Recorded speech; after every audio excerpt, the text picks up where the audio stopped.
I just ate an avocado salad and I am in the mood to do another Frontline video. So I had a request from a viewer to do a follow-up on Frontline now that we've had some crazy action in this one. And so I'm going to do a more in-depth video, look back, balance sheets, all that stuff. This is Brian Lewis with MMT Investing, and things just changed. So here I'm out on the daily candles, and you can see through like mid 2008, it's up here 360 something back in the day. And then we get down to this kind of $6 range when a lot of the oil stocks came down. And then we get into this area here from about 25 down to $4.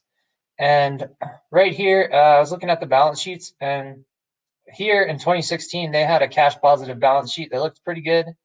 And then around 2018, they started getting about even cash to debt. And then 2020, they are way upside down cash to debt on their balance sheet, and their assets to liabilities is about even. So this is one of the worst balance sheets in tanking.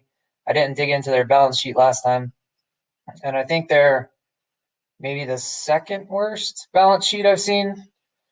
And they're upside down cash, but that has looked like a good thing so far with the oil tankers, because they always smash that like button right now to help me out with the YouTube algorithm. So the tankers that have a bad balance sheet seem to be sort of at these historic lows, and then they just have more room to go upside as this cash flow is getting them out of their debt problems. And the Frontline tankers they do crude and refined, and I still don't know if you can repurpose a refined ship to do crude. But on their fleet manifest, they don't talk about which ships are crude and which ones are refined. It's just the sizes. They have about 70. They have about 70 tankers, and I think it is 20. They had 20 of the VLCC, the very large tankers. And I think it was 28 of the Suezmax, the mid-sized, and then 21 of the Aframax, the smaller ones. And so every one of these companies claims to be one of the biggest tanker companies in the world, but they are one of the bigger ones. And let's take a look at their chart and see what's happening here. So where is the thing? Yeah, they had a weird spike back here. I don't know what this was about. Well, let's get into the crash and see what's going on. Tony. Okay. So dead cat and the crash, and then we had the bull trap swing on the S&P, and they got a big shot on the dead cat. So this one was an early mover on the hype train, and then they got a double shot here. So what we've seen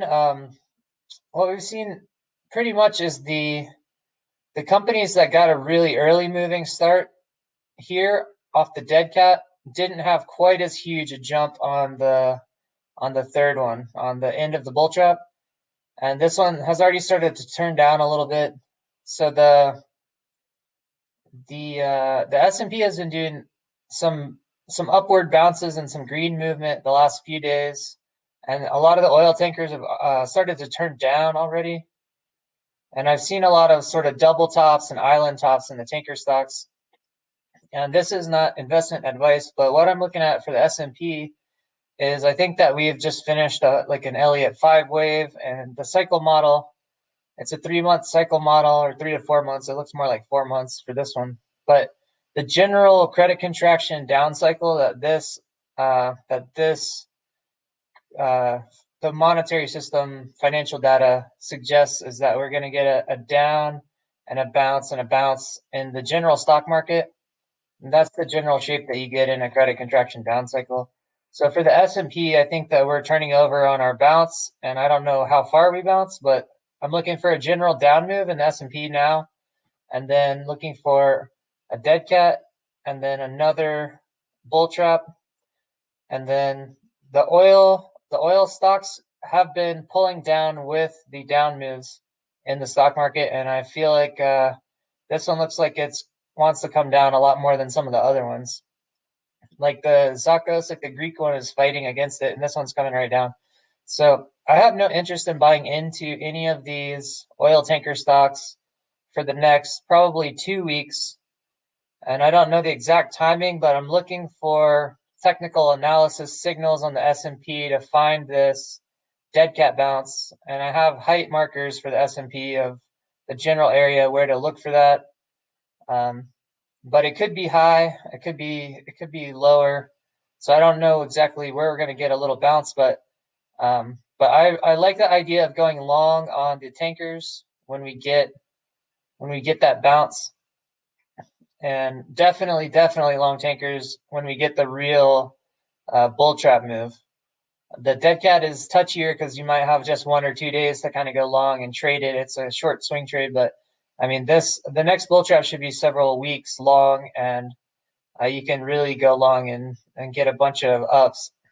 But I do not like the tankers on the downs. They're coming down with everything else. The only things that are staying up as everything crashes are the DXY, dollars, and treasuries. Like gold is pulling down.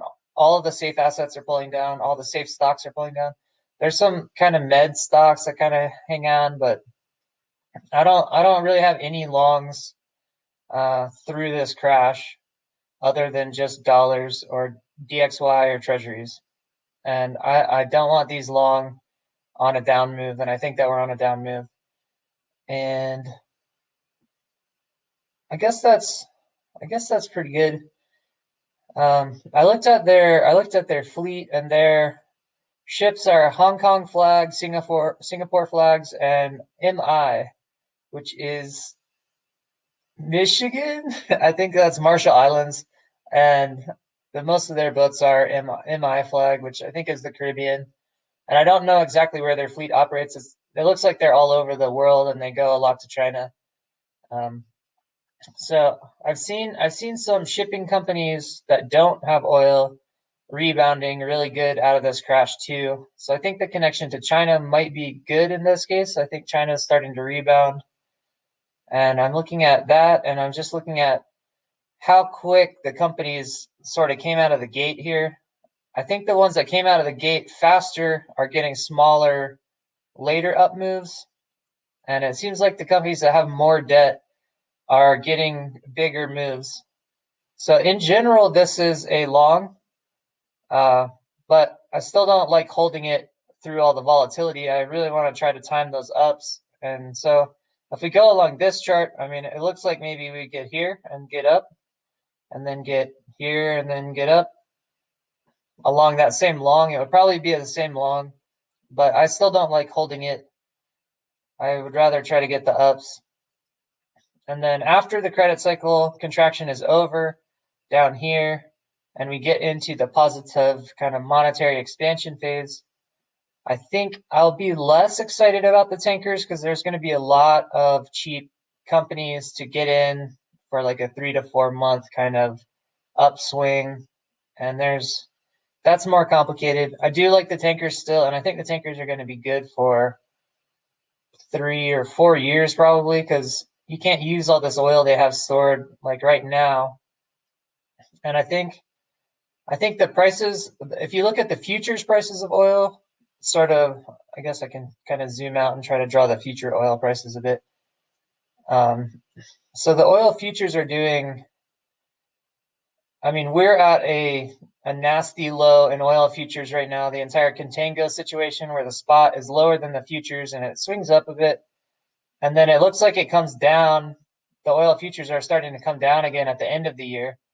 So this upswing in oil prices probably doesn't help these tankers out of the end of this cycle into the next expansion cycle. That probably doesn't help them.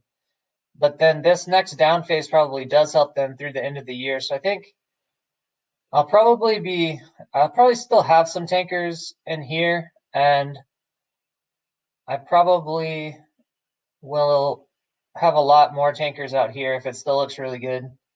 But there's just this upcycle here, there's going to be a ton of different companies, tech and all kinds of stuff that are going to be really good longs at cheap valuations here.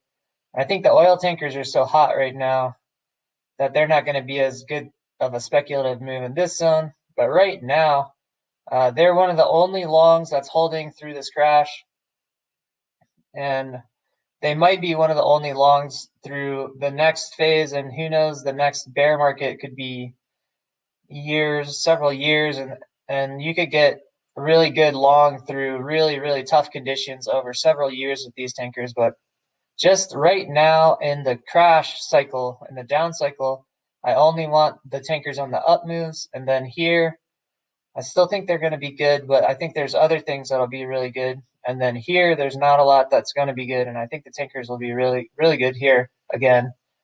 And that's an in-depth outlook. And yeah, please, if you guys see a video that I didn't really go deep enough on or something like that, let me know, and I can get a more in-depth video up.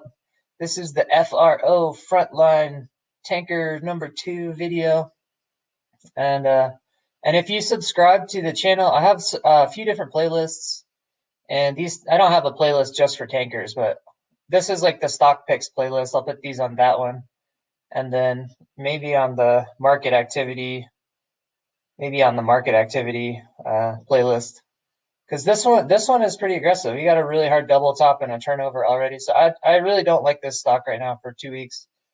And yeah, all right, I think that's good. Please hit the like button. This is not financial advice, and happy trading.